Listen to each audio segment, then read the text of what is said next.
అహంకార దృష్టి దేవునికి అసహ్యమైనది. రెండవది కలలాడు నాలుక, అబద్ధాలు ఆడే నాలుక దేవునికి అసహ్యమైనది. మూడవది నిరపరాధులని చెరుపు చేతులు. నాలుగవది దుర్యోచనలు యోచించు హృదయము. మూడు విషయాలు మనం ధ్యానించాం. నాలుగవది ఏమిటి అంటే దుర్యోచన, చెడ్డ ఆలోచనలు ఎవరి హృదయములు అయితే ఉంటాయో వారు దేవునికి అసహ్యమైన వారు, హేయమైన వారు అని బైబిల్ చెప్తుంది. ఇంత దేవుణ్ణి ఆరాధించే మనందరం కూడా దేవునికి అసహ్యం పుట్టిస్తున్నాయి కదా, దేవునికి హేయమైనవి కదా, దీనికి ఎంత త్వరగా మనం దూరంగా ఉంటే అంత క్షేమం మనకి. దేవుడు అసహించుకునేవి మనం కూడా అసహించుకోవాలి. దేవుడికి ఏది ఇష్టం లేదు అంటున్నాడో మనకు కూడా అది ఇష్టం లేదు. దానిలో ఈ విషయాలన్నీ చెప్పుకుంటున్నాడు. గత దినాల్లో ఈ మూడు విషయాలు మనం ధ్యానించాం. ఈ నాలుగో మాట ఏమిటి అంటే దుర్యోచన యోచించే హృదయము. చెడ్డ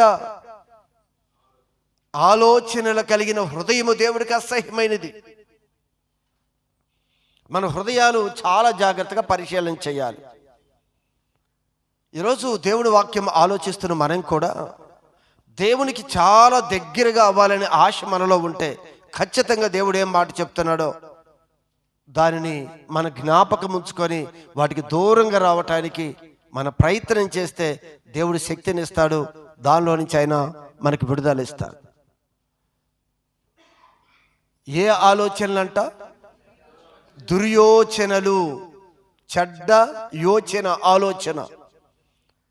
బయటికి మన జనరల్గా నోటితో అబద్ధాలాడితే పాపమని, లేదా మన క్రియల్లో కొంతమందికి చేయకుండా హాని చేస్తే పాపమని అనుకుంటున్నాం. కానీ ఇక్కడ చెప్పేది ఏమిటంటే హృదయములో నువ్వు యోచించే ప్రతి ఆలోచన కూడా ఒకవేళ చెడ్డదైతే అది దేవునికి అసహ్యమైన వారిగా మనం మిగిలిపోతాం. లోపల హృదయము ఏ విధంగా ఉంటుందో మనం పరిశీలన చేయాలి. అందుకే ఆది కాండములో కూడా దేవుడు అంటాడు, మనిషినంట పుట్టుకతోనే మనిషి ఎలాంటి వాడో ఒక విషయాన్ని ఆయన జ్ఞాపకం చేస్తూ ఏమని మాట్లాడతాడు దేవుడు? అది నరుల యొక్క చెడుతనం అంట ఈ భూమి మీద గొప్పది. ఏమిటంట? నరుల యొక్క చెడుతనము ఈ భూమి మీద గొప్పదంట. అంత చెడ్డవారిగా మనిషి మిగిలిపోయాడంట. ఏమిటి ఈ చెడుతనము? అసలు ఎక్కడి నుంచి వచ్చింది వీళ్ళకి ఈ చెడుతనము అనేది మనం ఆ మాటలు చూస్తే అక్కడ దేవుడు ఏమంటాడు? నరుల యొక్క చెడుతనము భూమి మీద గొప్పదనియు వారి హృదయము యొక్క తలంపులలోని ఊహ అంతయు. తలంపులు, ఊహ. హృదయంలో కొన్ని తలంపులు వస్తాయి, హృదయంలో కొన్ని ఊహలు ఊహిస్తూ ఉంటావు. ఊహ ఇది జరగదు కానీ ఊహిస్తూ ఉంటావు, తలంపులు తలుస్తూ ఉంటావు. దీనివల్ల ఏదో గొప్పవారం అయిపోతామని, దీనివలన ఉన్నతమైన స్థితిలోకి వెళతాము అని హృదయంలో ఎన్నో యోచనలు. అందుకే ప్రభు అంటాడు దుర్యోచనలు, చెడ్డ యోచనలు. అదే విషయాన్ని ఆది కాండంలో కూడా రాస్తూ ఉన్నాడు. వాళ్ళ హృదయంలో అంట వారి హృదయం యొక్క తలంపులలో, వాళ్ళు హృదయం యొక్క తలంపులలోని ఊహ అంతయు ఎల్లప్పుడు కేవలం చెడ్డది. హృదయం అంతా చెడ్డది. ఎందుకు భూమి మీద నరులందరూ కూడా ఈ విధంగా ప్రవర్తిస్తున్నారంటే తన ఊహలన్నీ కూడా చెడ్డబట్ట. ఈరోజు మనం కూడా పైకి ఏ రకంగా కనిపిస్తున్నా కూడా హృదయంలో ఎన్ని రకాల యోచనలు ఉంటాయో తెలుసా? మన పక్కనే ఉంటారు కూర్చున్నవారు. మన పక్కన కూర్చున్న వారి మీద కూడా ఎలాంటి దురాలోచన కలిగి ఉంటామో తెలుసా మనకి? ఒక ఈర్ష్య కావచ్చు, ఒక అసూయ కావచ్చు, వారు ఎదుగుతున్న ఎదుగుదలని ఓరవలేని తనం అవ్వచ్చు. ఏదో విధంగా వారు పతనమైపోతే పాడైపోతే బాగుండు అనే ఆలోచన అవ్వచ్చు. ఇవన్నీ కూడా హృదయంలో దురాలోచన. ఇది పైకి మనిషికి చాలా చక్కగా కనిపించిన హృదయం అయితే దురాలోచన. ఒక చెడు ఆలోచనతో మనం చేస్తున్నామని దేవుడి వాక్యం సెలవిస్తుంది. ఇది అసహ్యమైనది అనుకున్నప్పుడు ఏ రోజైనా మన హృదయంలో ఎలాంటి ఆలోచనలు వస్తున్నాయో మనం ఆలోచించామా? మన నోటితో ఎవరిని అనలేదండి, చేతులతో ఏది చేయలేదండి అనుకుంటున్నాం. హృదయంలో బోలెడు పెట్టుకున్నాం మనం. దుర్యోచనలు అని ప్రభు చెప్పాడు. వాళ్ళందరినీ చూసంట ఈ మనుషులను సృజించినందుకు దేవుడు సంతాపమునందును పశ్చాత్తాపడ్డాడంట, బాధపడ్డాడంట. ఇంత చక్కగా నరుల్ని నేను నిర్మాణం చేస్తే వీళ్ళ యొక్క ఊహలు, వీళ్ళ ఆలోచనలు, హృదయ తలంపులన్నీ కూడా చెడ్డవి, కేవలం చెడ్డవి. ఈరోజు వారి గురించే మాట్లాడటం లేదు, కానీ మన హృదయాల గురించి ఆలోచించండి. ఎన్ని రకాలుగా మన హృదయంలో ఎన్ని విషయాల గురించి మనం ఆలోచిస్తామో ఆలోచించండి. దేని గురించి అయితే ఆలోచిస్తున్నామో ఆ చెడ్డ హృదయంతో దేవుని సన్నిధికి వెళ్ళటం వలన మనకేం ప్రయోజనం దొరకదని. అలాంటి దాన్ని దేవుడు అసలు ఇష్టపడ్డాడు కూడా, యాక్సెప్ట్ చేయడు. నువ్వు ఎన్ని రకాలుగా దేవుడికి ఏదన్నా చెయ్యాలని వచ్చినా కూడా చాలామంది అన్నదానమో వస్త్రదానమో ఈ రకరకాలుగా చేస్తూ ఉంటారు. దీని వెనక వారి యొక్క హృదయం యొక్క ఆలోచనలు వేరుగా ఉంటాయి. హృదయం యొక్క ఆలోచనలు, తలంపులు వేరు, పైకి చేస్తున్న పని వేరు. అందుకే ఆ పనిని దేవుడు అంగీకరించాలి అంటే మొట్టమొదటిగా హృదయంలో ఉన్న యోచన ఎలాంటిదో మనం పరిశీలన చేయాలి. అందుకే ఎలాంటి పరిస్థితిలో ఉన్న ఈ పరిస్థితిని అంతా ఎరిగిన దేవుడు మత్తయి సువార్త కొత్త నిబంధన వచ్చేసరికి ఆయన అంటున్నాడు, హృదయము గొప్ప ధననిధి. ఏమిటంట హృదయం? గొప్ప ధననిధి. ఈ హృదయాన్ని కానీ నువ్వు కాపాడుకోగలిగితే ఇది గొప్ప ధననిధి. ధననిధి అంటే మనకి ఎప్పుడు కూడా బాగా డబ్బు ఉందనుకోండి, మన దగ్గర నిధి ఉందనుకోండి, మనకేమైనా కొదువు ఉంటుందా? మనుషులందరూ మన దగ్గరికే వస్తారు, మనుషులందరూ సలాం చేస్తారు, లోకంలో అనుకున్నవన్నీ మనం సాధించగలం. ఏ స్థితికి ఎక్కగలగాలంటే ఆ స్థితికి మనం ఎక్కగలం. అన్నీ అందరూ గౌరవించాలన్నా ఏం కావాలి? ధననిధి కావాలి. అయితే దేవుడు అంటాడు ఈరోజు తన భక్తులతో, గొప్ప ధననిధి ఏమిటి అంటే మీ హృదయమో. ఆ రోజు పితరులు, ఆది మా సంఘముల వారు అందరూ గుర్తుపట్టలేదు. ధననిధి హృదయం అనేది అందరూ గుర్తుపట్టలేదు. మత్తయి సువార్తలో చెప్తున్నాడు, మీ హృదయము గొప్ప ధననిధి. ఎలా ధననిధి అండి అది? ఇది గొప్ప ధననిధి ఎలా అవుతుంది? అందుకే ప్రభు అంటాడు అక్కడ, సజ్జనుడు అయితే తన మంచి ధననిధిలో నుండి మంచి విషయాలు బయటికి తీసుకొస్తాడంట. సద్విషయాలు. సజ్జనుడు అంటే మంచివాడు. ఈ మంచివాడు యొక్క హృదయంలో నుండి మంచి విషయాలు బయటికి తీసుకొని వస్తాడంట. ఇది గొప్ప ధననిధి. ఎందుకు అన్నాడు అంటే నీ హృదయంలో పొరుగు వారిని ప్రేమించే ఆ మంచి మనస్సు ఇదేం చేస్తుంది అంటే అనేకమైన మనుషులు సంపాదించుకుంటుంది. నీ హృదయంలో మంచి ఎప్పుడైతే ఉంటుందో, ఈ హృదయంలో ఎప్పుడూ కూడా అందరినీ దీవించే మనసు ఉంటుందో, అందరినీ గొప్పవారిగా చూసే మనసు ఉంటుందో, అది గొప్ప ధననిధి అండి. ఎంతోమంది మనుషులు సంపాదించుకుంటాం. నీ హృదయం కానీ మంచిగా ఉంటే, నీ హృదయంలో చెడు ఏదీ లేకపోతే, ఈ లోకంలో డబ్బుతో కాదు కానీ ఈ హృదయం అనే మంచి ధననిధి ద్వారా అనేకమైన మనుషుల్ని సంపాదించుకోవచ్చు. అవునా కాదా? నీ చిల్లర డబ్బులు ఇస్తే వచ్చేవారు నీకు హార్ట్ఫుల్గా నీ దగ్గర వర్క్ చేయరు, కానీ నీ మంచి ధననిధిలో నుంచి వచ్చే మంచి మాటల ద్వారా హార్ట్ఫుల్గా వర్క్ చేస్తారు. అవునంటారు కాదా? నువ్విచ్చే డబ్బు ద్వారా చేయరు. నీ హృదయంలో ఉన్న మంచితనాన్ని బట్టి నీవు డబ్బిచ్చినా సాధించలేనిది దేని ద్వారా సాధించవచ్చో తెలుసా? నీ హృదయం అనే మంచి ధననిధి ద్వారా ఎన్నో సంపాదించవచ్చు. మనం ఎంతోమంది మనుషులను సంపాదించుకోవచ్చు, ఎంతోమంది గౌరవాన్ని సంపాదించుకోవచ్చు, ఎంతో మంచి స్థితిని సంపాదించుకోవచ్చు. ఇది మనుషులు అనుకునే ధననిధితో రాదండి. హృదయం అనే ఆ ధననిధి ద్వారా సంపాదించుకోవచ్చు. అందుకే మత్తయి సువార్తలో చాలా క్లియర్గా విషయాన్ని తెలియజేస్తున్నాడు ఆయన. సజ్జనుడు దుర్జనుడు. సజ్జనుడు తన మంచి ధననిధిలో నుండి మంచి విషయాలు బయటికి తీసుకొని వస్తే, చెడ్డవాడు దుర్జనుడు చెడ్డ ధననిధి ఈయనది. ఇద్దరు హృదయాలు, ఇద్దరిది నిధే. ఒకరిదే నిధి, ఒకరిదే నిధి. ఒక చెడ్డ ధననిధి, మరొక వ్యక్తిది మంచి ధననిధి. మంచి ధననిధి ద్వారా ఎంతో గొప్పవి మనం సాధించవచ్చు. ఈరోజు మీరు గమనించండి, ఈ లోకంలో డబ్బు ద్వారా మనం అన్నీ సాధించలేము, కానీ దేవుడు చెప్పిన విధంగా మంచి హృదయము కలిగిన వ్యక్తులుగా మనం ఉండగలిగితే, మంచి ధననిధిగా మన హృదయం ఉండగలిగితే అన్నిటినీ గెలవచ్చు, అన్నిటినీ సంపాదించుకోవచ్చు.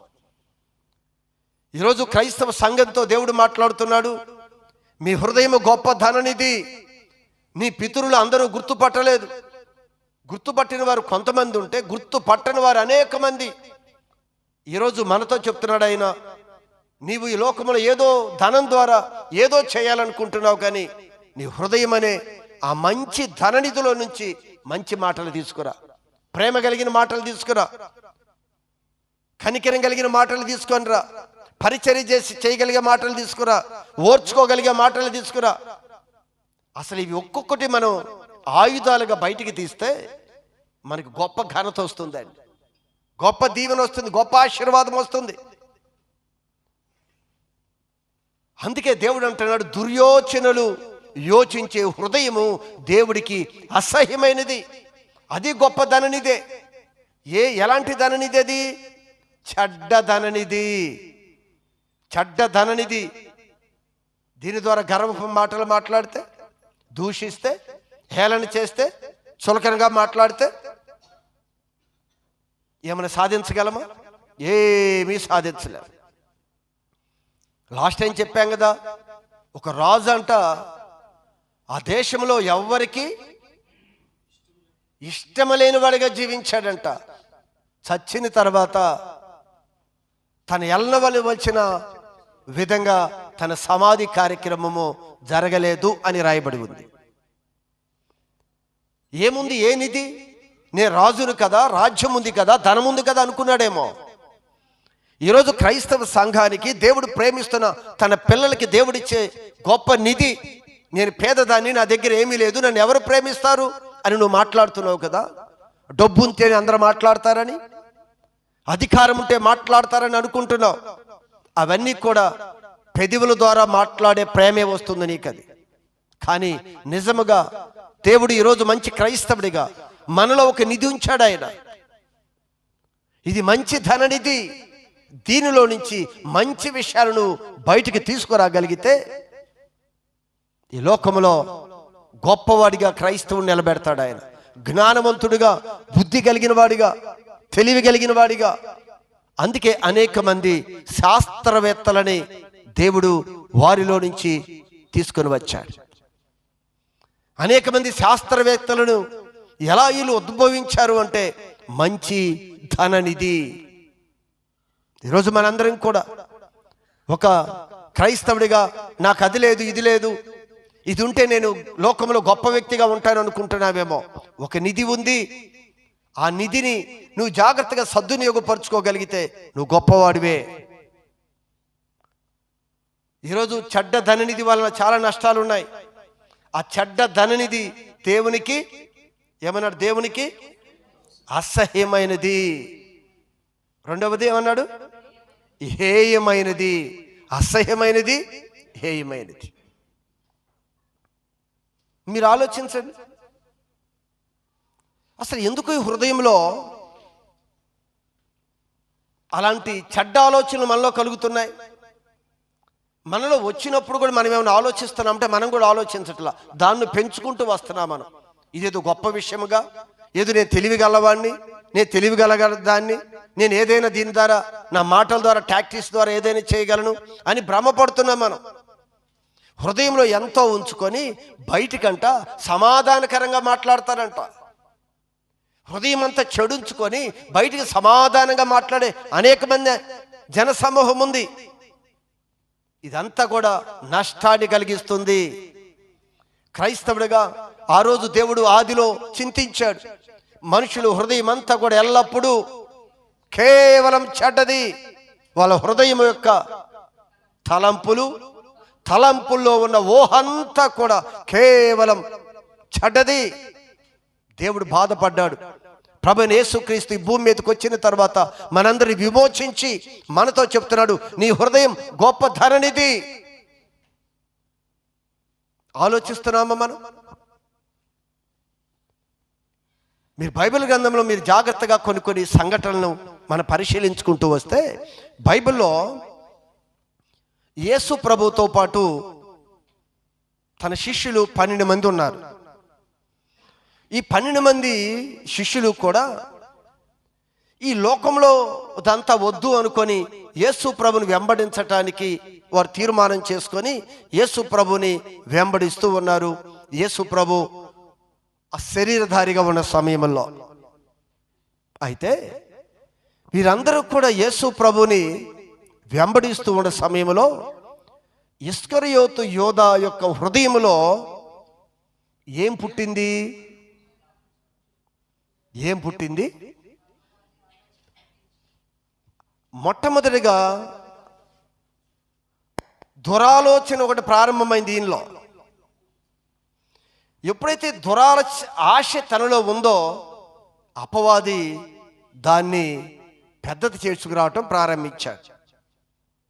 ఈరోజు మన హృదయంలో కూడా ఏ చిన్న ఆధారము లేకుండా దుష్టుడు మనలోకి రాడండి. మనలో ఎక్కడో చిన్న ఆధారము దొరికితే వాడు లోపలికి ఎంటర్ అయిపోతాడు. నీకు ఎలాంటి స్వభావం నీలో కనిపిస్తుందో అలాంటి వ్యక్తిని పెట్టుకొని ఆ స్వభావాన్ని రెట్టింపు చేసి తన పనిని ముగించుకుంటాడు అపవాది. ఈ ఇస్కరియోతు యోధాలో ఒకవేళ నేను ధనవంతుణ్ణి అవ్వాలనుకున్నాడేమో, ఒక దుర్యాలోచన, ఏ ఆలోచన? దురాలోచన ఒకటి ఆలోచించాడు. ఆలోచించి యేసు ప్రభుని ఎతుకుతున్నారు కదా, యేసు ప్రభుని కానీ ఒకవేళ మనం అప్పగిస్తే, వారు చాలా బహుమానాన్ని ప్రకటించారు కదా, యేసు ప్రభుని అప్పగిస్తే మనకి చేతుల్లోకి డబ్బు వస్తుంది, నేను గొప్పవాడిని అయిపోతాను అనుకున్నాడు ఇస్కరియోతు యోధా. చిన్న ఆలోచన తనలో వచ్చిందేమో, అపవాదంట దాన్ని పెద్దది చేసుకుంటూ తన పనిని జరిగే విధంగా ముందుకు తీసుకొని వెళ్ళిపోయాడు. మీరు గమనిస్తే యేసు ప్రభుని అప్పగించినందుకు ఎంత ఇచ్చారండి ఈయనకి? 30 వెండి నాణ్యాలు. అసలు ఈయన 30 వెండి నాణ్యాలు కాదు, అసలు యేసు ప్రభుని వెంబడించకుండా తన కష్టపడితే ఆ 30 వెండి నాణ్యాలు సంపాదించుకోలేడా? ఈజీగా సంపాదించుకోగలడు. ఒక 30 వెండి నాణ్యాలకే యేసు ప్రభుని అమ్మే స్థితికి దిగజారిపోయాడు. చూడండి, చెడ్డ ఆలోచన హృదయంలో ఎలా ఉంటుందో తెలుసా? 30 వెండి నాణ్యాలకి యేసు ప్రభుని అమ్మటానికి వెళ్ళిపోయిన వ్యక్తి ఆ దురాలోచన ఎప్పుడైతే కలిగిందో చివరికి తన ప్రాణాలే పోగొట్టుకున్నాడు. ఈరోజు చరిత్రలో మిగిలిపోయాడు. దుర్యోచన కలిగిన వ్యక్తి ఎవరు అంటే ఇస్కరియోతు యోధా. 30 వెండి నాణ్యాలు, తన కష్టపడితే 30 వెండి నాణ్యాలు వచ్చాయి. ఈరోజు గమనించండి, ఈ లోకంలో ఇచ్చే వాటిని బట్టి ఎవడు గొప్పవాడు అవ్వాలి అని ప్రయత్నం చేయకూడదు. చెడ్డ ఆలోచన ద్వారా ఏదో మనకి సంక్రమించాలి, ఏదో మనకి రావాలి అని ఒకవేళ చెడు ఆలోచన కానీ మనలో ప్రారంభమైతే దాని ద్వారా గొప్ప వ్యక్తులు కాంగని అవమానకరమైన కుటుంబాలుగా, వ్యక్తులుగా మనం మిగిలిపోతాం. దుర్యోచన ఏది చేయకూడదు మనం అసలు. అలాంటి ఆలోచన రాకూడదు. యోధా పరిస్థితి చూడండి. మరొక విషయం మీకు చెప్తాను. సౌలుకి దెయ్యం ఏలుబడి చేస్తూ ఉంది సౌలుకి. అయితే ఈ దెయ్యాన్ని పోగొట్టుకోవాలి కదా. అయితే ఏమిటి, ఎలా పోతుంది అని వెతుకుతూ ఉన్న సమయంలో ఒక దావీదు చక్కగా సితారా వాయిస్తాడు. దావీదు వాయిస్తున్నప్పుడు చక్కగా ఆ వ్యాధి నివారణ అవుతుంది అని దావీదుని పనిలోకి పెట్టుకున్నాడు. ఎవరు? సౌలు. అయితే దావీదు సౌలు దగ్గరకు వచ్చాడు. సౌలు దగ్గర పనిచేస్తూ ఉన్నాడు. సౌలు దగ్గర ఆయుధాలు మోసేవాడిగా, సౌలు యొక్క పర్సనల్గా అన్ని పనులు చేసుకుంటూ ముందుకు కొనసాగుతూ ఉన్నాడు దావీదు. అయితే ఒక సందర్భంలో దావీదును బాగా ప్రేమిస్తూ ఉన్నాడు సౌలు. అయితే ఒక సందర్భం వచ్చేసరికి మనుషులు దావీదుని పొగడటం ప్రారంభించారు. ఏమని పొగిడారు? సౌలు 1000 కొలది, దావీదు 10,000 కొలది శత్రువులు హతమ చేశాడు, దావీదే గొప్పవాడు అని. రాజు 1000 మందిని హతమ చేస్తే దావీదు 10,000 మందిని హతమ చేశాడు, కనుక ఆయన గొప్పవాడు అని మనుషులందరూ కూడా దావీదును పొగడటం ప్రారంభించారు. వెంటనే సౌలులో ఈర్ష్య, అసూయ అనేది తన హృదయంలోనికి ప్రారంభమైపోయింది. ఈరోజు నీ హృదయంలోకి ఎలా చెడు వస్తుందో అది నీకు అర్థం కాదు. ఏ పరిస్థితులు చూస్తే చెడు వస్తుందో, నువ్వేం చేస్తే చెడు నీలోకి ఎంటర్ అయిపోతుందో నీకు అర్థం కాదు. సౌలుకి అర్థం కాలేదు. అంత దావీదును బాగా ప్రేమిస్తున్నాడు కదా. ఒక్క జన సమూహము 1000 కొలది 10,000 కొలది అని ఎప్పుడైతే స్తుతించడం ప్రారంభించారో తనలో తెలియకుండానే ఒక ఈర్ష్య, అసూయ ప్రారంభమైంది. అదేంటి, నేను రాజును కదా, నన్నేంటి చిన్నగా పొగుడుతున్నారు?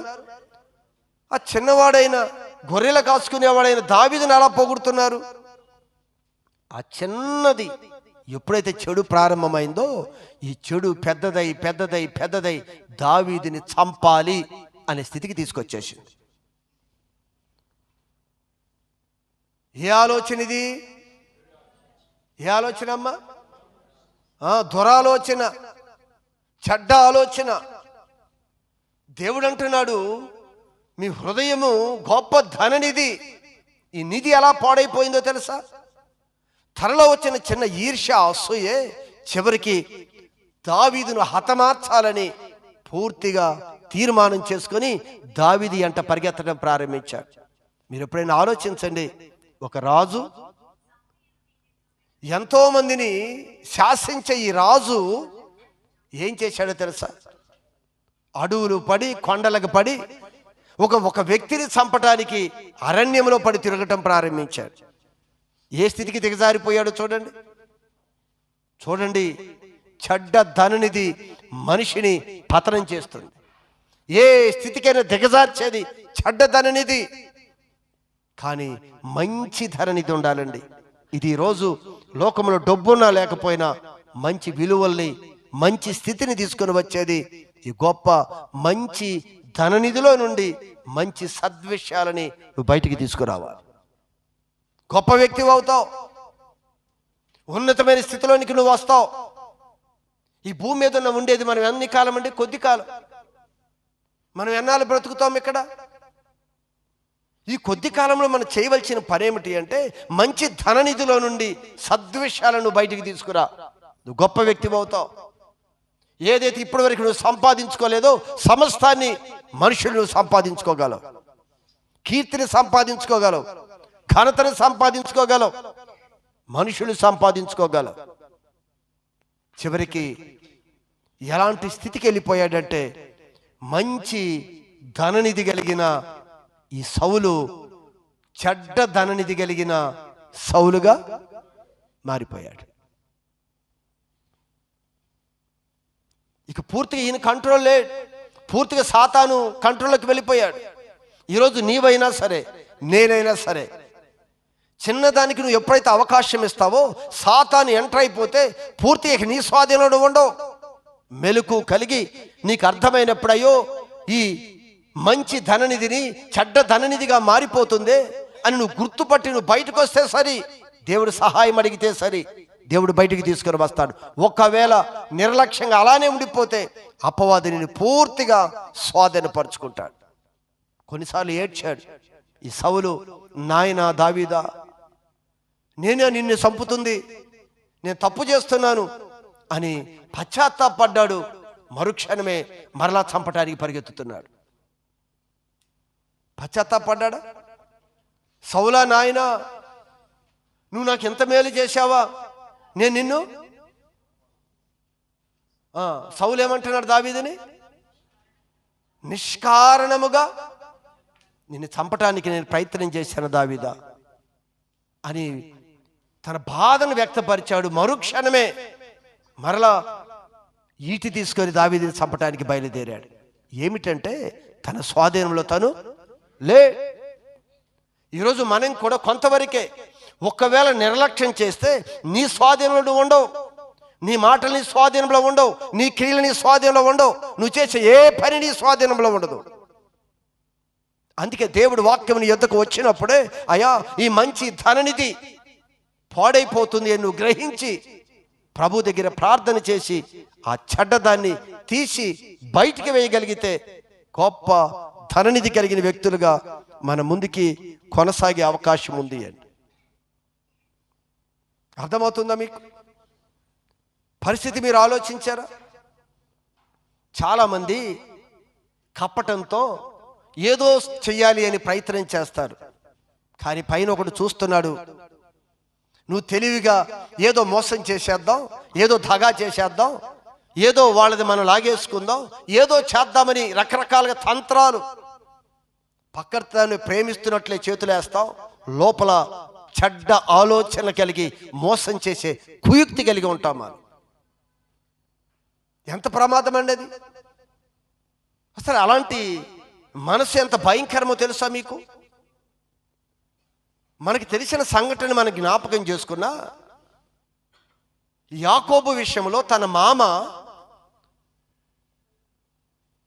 ఎన్నిసార్లు మోసం చేశాడో తెలుసా? అక్కడ రాయబడి ఒక మాట ఏమిటి అంటే, ఎన్నెళ్ళకి మాట మారుస్తున్నాడంట. జీతం 10 మారులు మార్చాడంట జీతం. మనంతా ఇద్దరికి ఒప్పందం ఇది అని జీతం ఇంతని మాట్లాడుకున్న తర్వాత ఆ జీతంలో ఆ వ్యక్తి గొప్పవాడైపోతున్నాడు, మరలా జీతం మార్చేవాడు. ఎలా ఎన్ని రకాలుగా చెడు రకంగా హృదయం మాట్లాడినా దేవుడైతే బ్లెస్ చేస్తూనే ఉన్నాడు యాకోబుని. ఈరోజు మీరు గమనించండి, ఈరోజు ఎవడు దుర్యోలోచనలు కలిగి మనల్ని మోసం చేయాలని ఎన్ని ప్రయత్నాలు చేసినా నీవైతే ఎలాంటి హృదయంతో ఉండాలి? మంచి ధననిధితో నువ్వు నిలబడగలిగితే దేవుడు నీ పక్షాన ఉంటాడు, ఎవడు నేను మోసం చేయలేడు. మీరు గమనించండి. కాకపోతే యాకోబుని మోసం చేయటానికి తన మామ రకరకాలుగా ప్రయత్నం చేశాడు, ఎన్నో కుతంత్రాలు. అయ్యా నా కుమార్తెను ప్రేమిస్తున్నావు అన్నావు కదా, నా కుమార్తెనిచ్చి వివాహం చేస్తాను నీకు. ఎన్ని నెలలు ఎన్ని సంవత్సరాలు నా దగ్గర పని చేయాలి? 7 సంవత్సరాలు నా దగ్గర పని చేయి, ఇదిగో నా కుమార్తె నీకు ఇచ్చి వివాహం చేస్తాను అని చెప్పాడు. లోపల ఇచ్చే ఉద్దేశం లేదు, వివాహం చేసే ఉద్దేశం లేదు. తను అనుకున్న కుమార్తెని ఇచ్చి వివాహం చేయటానికి ఇష్టం లేకపోయినా లోపలైతే ఏముంది? దురాలోచన. ఏదైనా 7 సంవత్సరాలు పని చేయించుకుందాం అనుకున్నాడు. 7 సంవత్సరాలు పని చేయించాడు. తన హృదయంలో ఆల్రెడీ ఉన్న ఆ చెడ్డ హృదయాన్ని బట్టి తన యొక్క కుమార్తెకి, ఏంటి నేను ఇన్ని సంవత్సరాలు నీ దగ్గర పని చేశాను కదా, నీ చిన్న కుమార్తెనిచ్చి నాకు వివాహం చేస్తానని చెప్పావు కదా అని అడిగితే మామ సరే రెడీ, వివాహానికి కూర్చో, రా వివాహానికి సిద్ధపడు అన్నాడు. తీరా వివాహంలో కూర్చుంటే ఏం చేశాడు మామ? చిన్న కుమార్తెతో వివాహం కావాలని అడిగితే 7 సంవత్సరాలు పని చేయించుకొని 7 సంవత్సరాలు యాకోబు యొక్క మామ యొక్క హృదయం అంతా కూడా దురాలోచనతో నింపబడి ఉంది. గమనించండి సంగమా, పైకి చక్కగానే మాట్లాడుతూ ఉన్నాడు, పని చేయించుకుంటున్నాడు.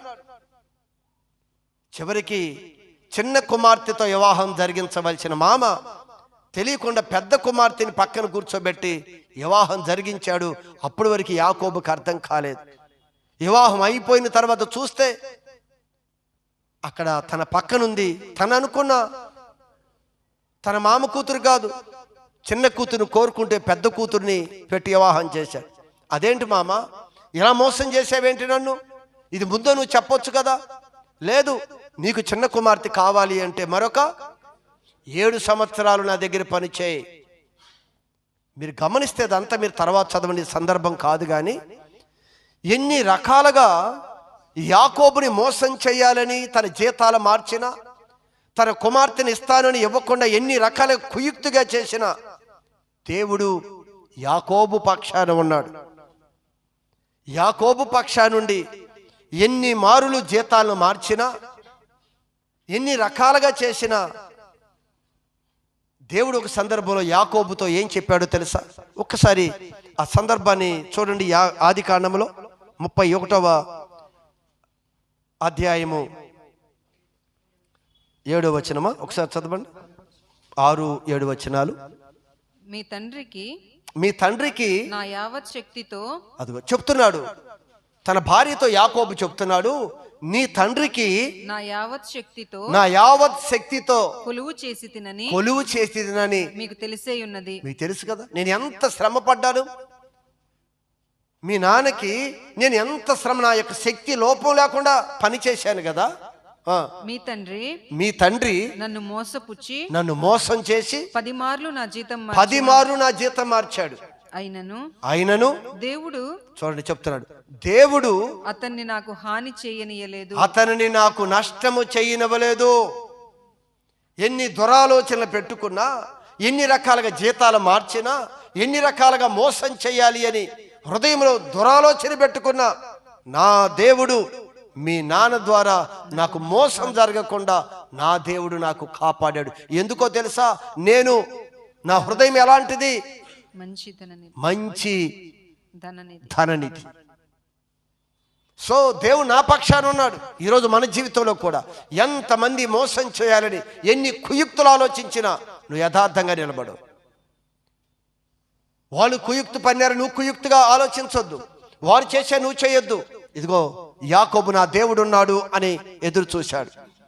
ఈరోజు నేనే మోసపోను, దేవుడు నన్నే మోసం చేయడు. ఎన్ని రకాలుగా జీతాలు మార్చినా కూడా దేవుడికి అద్భుతం చేసి చివరిలో తర్వాత ఒక కలలో ఆ కింద కొన్ని విషయాలు చెప్తారు చూడండి.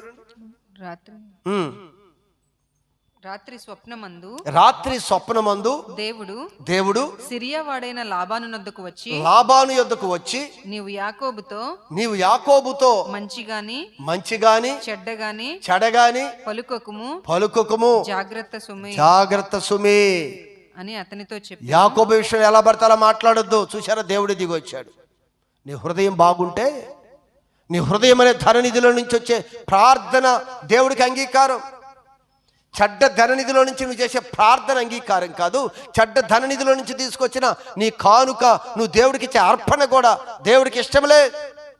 మంచి ధననిధి అయి ఉండాలి. దేవుడికి నువ్వు ఏది ఇవ్వాలన్నా సరే, దేవుడు స్వీకరించి నిన్ను బ్లెస్ చేయాలి అంటే అది మంచి ధననిధి అయి ఉండాలి. కుయుక్తి, మోసంగా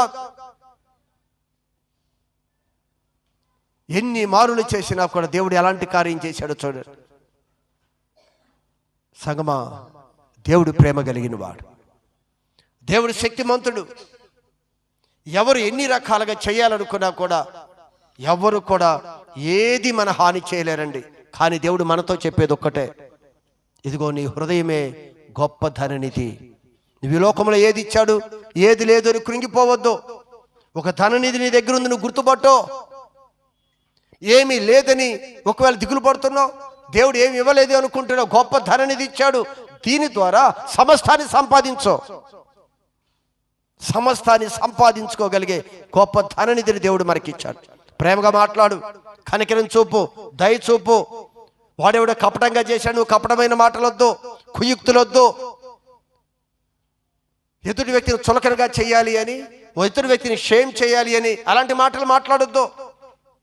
నువ్వెప్పుడు కూడా ప్రేమ, కనికరము, దయ నీ హృదయం నుంచి ఉప్పొంగుతూ రాని. అది గొప్ప ధననిధి. అది దేవుడిని నీ యొద్దకు తీసుకొని వస్తుంది. నీ పక్షాన దేవుడు నిలబడేటట్లు చేస్తుంది. అందుకే లాబానుతో చెప్తా, లాబాను జాగ్రత్త, యాకోబు విషయంలో ఎలా పడితే అలా మాట్లాడొద్దు నువ్వు. చూసారు, ఆయన దిగొచ్చాడు. దానియేలుని ఎన్ని రకాలుగా తప్పు పట్టాలని కుయుక్తులు పన్నారంట. ఎవరు? ఆ రాజ్యంలో ఉన్న అధికారులందరూ కూడా ఈ యొక్క దానియేలుని, ఈ రాజ్యంలో గొప్ప వ్యక్తిగా ఉన్నాడే, ఏ విధంగా చూసినా కూడా తప్పు దొరకటలేదు. ఎలా చూసినా ఈ దానియేలు తప్పు దొరకటలేదు. హృదయం చాలా నిమ్మలంగా ఉంది, యథార్థంగా ఉన్నాడు. తప్పు పట్టుకోవాలంటే ఇతనిలో తప్పు దొరకటలేదు. అంత ఆలోచించి ఒక్క విషయంలో ఇతను తప్పు పట్టుకోవచ్చు అని కుయుక్తి పన్నారు. పాపం రాజుకు తెలియలేదు. ఏం కుయుక్తి పన్నారు రాజుకు అర్థం కాల, కానీ మహారాజు అయిన దేవుడికి మాత్రం తెలుసు. సామాన్యుడైన ఒక రాజుకు అర్థం కాలేదు, ఈ సామాన్యుడైన కొంతమంది మనుషులకు అర్థం కాకపోవచ్చు, రాజాదిరాజు అయిన దేవుడికి అర్థమైంది. కుయుక్తి పన్నాడంట. ఏ విధము చిక్కుతాడో దానియేలుని ఆలోచించారు. అయితే రాజు దగ్గరికి వెళ్ళి తీర్మానం చేశారు, అయ్యా ఎన్ని దినాలు? 30 రోజులు ఈ దేశంలో ఎవరూ కూడా దేవుని యొద్ద కానీ మనుషుల యొద్ద కానీ ఎవడు ఏమనివి చేయకూడదు. ఏదైనా అవసరం ఉంటే రాజా నీ దగ్గర మాత్రమే మనం చేయాలి. ఓ శాసనం పంపిద్దామన్నారు. రాజు అనుకున్నాడు, ఇది మంచిదే కదా, నెల రోజులు ఏదొచ్చిన అందరూ నాకే విన్నపాలు చేయాలి, ఇది మంచిదే కదా అని రాజు ఓకే అన్నాడు. కానీ కుయుక్తి ఎవరి హృదయాల్లో ఉంది? అధిపతులు, ప్రధానుల యొక్క హృదయాలు కుయుక్తి కలిగి ఉన్నాయి. జాగ్రత్తగా మాటలు గమనించాలి. ఈరోజు నీవైనా కుయుక్తితో ఏదో సాధించాలనుకుంటున్నావేమో, కుయుక్తితో ఏదో గొప్పవారం అవుతామనుకుంటున్నారేమో. ఈరోజు ఒక కుయుక్తి పన్నారు రాజు దగ్గర. రాజు శాసనాన్ని తీసుకొని వచ్చారు. అయితే సాటించారు, నెల రోజులు ఎవరు దేవుని యొద్ద కానీ ఏ మనుషుల యొద్ద మీరు విన్నపాలు చేయకూడదు. ఏదన్నా విన్నపాలు చెయ్యాలి అంటే రాజు దగ్గరే చేయాలి అనుకున్నారు. ఈ శాసనం తెలుసు దానియేలుకి. అయినా తను యథావిధిగా వెళ్ళి విన్నపాలు దేవునికి చేస్తూ దేవుడి ముందు మోకరించి చేతులెత్తి ప్రార్థన చేయటం ఆపలేదు దానియేలు.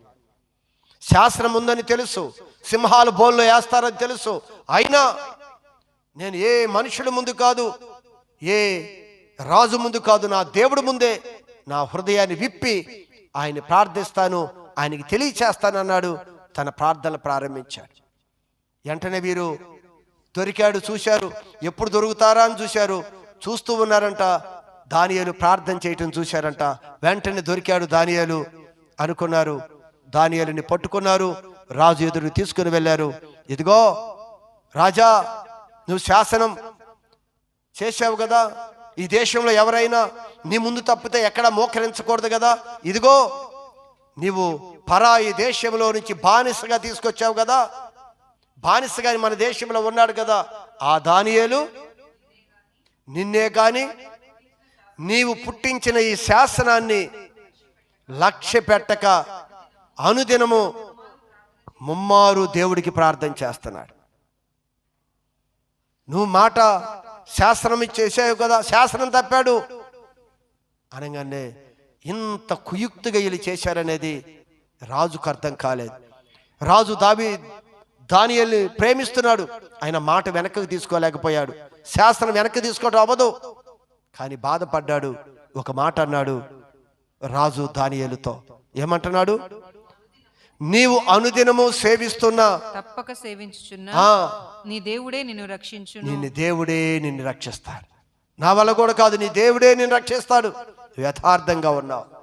ఇదిగో వీరందరూ కుయుక్తి. రాజుకు అర్థం కాలేదు, కానీ దేవుడు చూశాడు. తీసుకెళ్లి సింహాల బోల్లో వేశారు.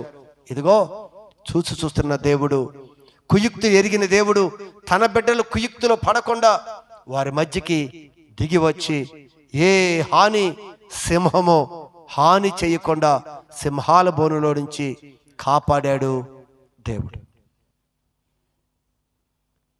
ఎవరైతే కుయుక్తి పడారో వాళ్ళని తీసుకొచ్చి ఆ సింహాలకు అప్పగించాడు. ఈరోజు గమనించండి, కుయుక్తితో ఏదో సాధించాలని ఎవరైతే అనుకుంటున్నారో ఆ కుయుక్తి వారి జీవితాలని నాశనం చేస్తుంది. ఎదుటి వ్యక్తిని బ్లేమ్ చేయాలి, ఎదుటి వ్యక్తిని చులకన చేయాలి, ఎదుటి వ్యక్తి మీద తప్పులు రుద్దాలి. ఈర్ష్య అసూయ స్వభావం మీద నీ హృదయం నిండా ఏదైతే నింపుకొని ఉన్నావో అది ఏం చేస్తుందో తెలుసా? ఒక దినాన ఏ కుయుక్తి అయితే ఉందో ఆ ఏ కుయుక్తితో నువ్వు నాశనం అయిపోతావు. ఏ కుయుక్తితో ఉరి స్తంభాన్ని ఎక్కించాలి అనుకున్న వారు ఉరి స్తంభం మీదకు వారే ఎక్కిపోయారు.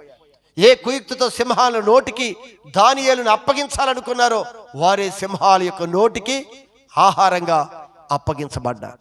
ఈరోజు మన జీవితాల్లో ఇది గొప్ప ధననిధిగా నీ జీవితంలో నీవు దాన్ని ఉపయోగించగలిగితే అది నీ జీవిత కాలమంతా కూడా ఘనతని, గౌరవాన్ని, మంచి స్థితిని, మంచి ఐశ్వర్యాన్ని నీ దగ్గరికి తీసుకొని వస్తుంది. ఒకవేళ ఈ ధననిధిని పాడు చేసుకొని చెడ్డ ధననిధిగా ఒకవేళ నువ్వు మార్చుకుంటే నీకు మిగిలేది కష్టమే, నీకు మిగిలేది అవమానమే, నీకు మిగిలేది నీ జీవితంలో హేళనే. దానియేలుని కాపాడిన దేవుడు, యాకోబుని కాపాడి యాకోబు పక్షాన నిలబడిన దేవుడు, దావీదు తోడుండి దావీదు పక్షాన నిలబడిన దేవుడు ఈరోజు మన పక్షాన కూడా నిలబడతాడు. గమనించండి క్రైస్తవ సంగమా, ఇది గొప్ప ధననిధి. ఎక్కడో లేదు, మనలోనే ఉంది. దేవుడు దీన్ని మరలా జ్ఞాపకం చేస్తున్నాడు. నీ ధననిధి నీ యొద్ద ఉంది, ఇది జాగ్రత్తగా భద్రపరచుకో. ఇది నీ గొప్ప ఐశ్వర్యాన్ని తీసుకొస్తుంది, ఘనతను తీసుకొని వస్తుంది, ఉన్నతమైన స్థితిని తీసుకొని వస్తుంది. చివరిగా ఒక్క మాట చెప్పి నేను ముగిస్తాను. చూడండి, సామెతల పుస్తకము 4వ అధ్యాయము, సమయం అయిపోయింది త్వరగా. సామెతల పుస్తకము 4వ అధ్యాయం 20వ వాక్య భాగం. నా కుమారుడా, నా మాటలను ఆలకింపుము. కుమారుడా కాదు, కుమార్తె కూడా. కుమారుడు కుమార్తె, ఏది నన్ను పిలవలేదు అనుకుంటున్నావేమో. నా కుమార్తె, నా మాటలు ఆలకింపుము, నా వాక్యమునకు చెవియొగ్గు, నా మాటలకి నా వాక్యానికి చెవియొగ్గుము. నీ కన్నుల ఎదుట నుండి, నీ కన్నుల ఎదుట నుండి వాటిని తొలగిపోనీయకుము. నేనేం మాటలైతే చెప్తున్నానో ఆ మాటలు నీ కన్నుల ఎదుటి నుంచి తొలగనివ్వద్దు. నా ఉపదేశము నుండి నీ చెవులను తొలగించొద్దు, నీ కళ్ళును తొలగించొద్దు అంటూ నీ హృదయమందు వాటిని భద్రం చేసుకొనుము. వాటిని భద్రము చేసుకో. నేనేం చెప్తున్నానో ప్రభు ఎన్ని మాటలు చెప్పాడండి మనకి, నీ పొరుగు వారి పట్ల ఎలా ఉండాలి అని ఎన్నో విషయాలు ఆయన అంటున్నాడు. ఇవన్నీ నీ హృదయంలో భద్రపరచుకో. గొప్ప ధననిధి కావాలి అంటే ప్రతి మాట ఏం చెప్తున్నాడో నీ హృదయంలో భద్రపరచుకో. ఇది గొప్ప ధననిధి. ఈ లోకములో సమస్తాన్ని సంపాదించుకోగలిగిన గొప్ప ధననిధి. ఆ నిధిగా ఎప్పుడైతే ఉంటుందో దేవుడి హస్తం ఎప్పుడు నీ తోడుగానే ఉంటుంది. అందుకే నా మాటలు నా ఉపదేశముకి చెవియొగ్గు, నీ కళ్ళు నీ కన్నుల ఎదుట నుండి వాటిని తొలగిపోనివ్వకము. నీ హృదయమందు వాటిని భద్రము చేసుకొనుము. అది దొరికిన వారికి అవి జీవమును వారి సర్వ శరీరానికి ఆరోగ్యమును ఇచ్చును. హల్లెలూయా. అది జీవం, అది సర్వ శరీరానికి ఆరోగ్యం. మనకి జీవాన్ని ఇచ్చే మాటలండి అవి. అందుకే ప్రభు ఏం చెప్తున్నాడో ఆ మాటని హృదయంలో పెట్టుకో. ఇది మంచి ధననిధిగా నువ్వు చేసుకో. ఆస్తి ఇదే, మనకి నిత్య రాజ్యానికి తీసుకుని వెళ్ళేది ఇదే.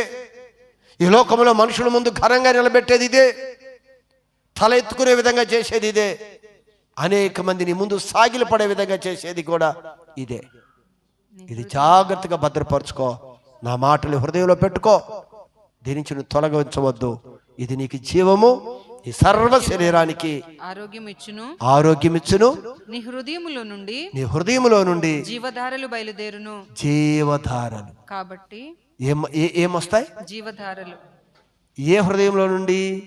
చెడ్డ ధననిధిలో నుండా, మంచి ధననిధిలో నుండా? మంచి ధననిధిలో నుండి జీవధారలు బయలుదేరును. కాబట్టి బయలుదేరును. కాబట్టి అన్నిటికంటే ముఖ్యముగా నీ హృదయమును భద్రముగా కాపాడుకో. భద్రంగా కాపాడుకో. దీనిలో నుంచి ఏమి వెళతాయి? జీవధారలు. అనేక మందిని బ్రతికించాలి నువ్వు, అనేక మందిని ఓదార్చాలి నువ్వు, అనేక మంది నిలబెట్టాలి నువ్వు. జీవధారలు నీలో నుంచి వస్తాయి. నువ్వు జాగ్రత్తగా నీ హృదయాన్ని భద్రపరచుకో. ఇది నీకు మేలు అని దేవుడు తెలియజేస్తున్నాడు. అందుకే ప్రభు చెప్తున్నాడు, 4వ మాట ఏమిటి? దుర్యోచనలు యోచించు హృదయము దేవునికి అసహ్యమైనది. ఈ రోజు నుంచి మన హృదయంలో దుర్యోచనలు వద్దు, సద్విషయాలు మన హృదయంలో ఉంచుకుందాం. అది నీకు, నీ కుటుంబానికి, నీ శరీరానికి, సర్వలోక జనాంగానికి అది మేలు.